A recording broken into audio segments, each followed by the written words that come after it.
All right, so you got the handle that was sitting back here.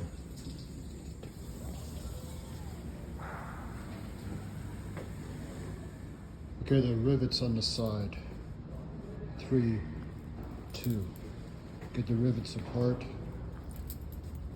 Get the two halves separated, and then the window is a double pane sealed window, and so it's, you know, taped all the way around. So clean up the edges. The screws are in here for the handle, so you can see the screws right there. Go and get the handle back on, get this back together, and get your refrigerator back together. And what you see is the double-sided tape that they used. This is not broken glass, okay? That's just the tape that you see. And you have to be gentle when you pry the glass apart, okay? All right.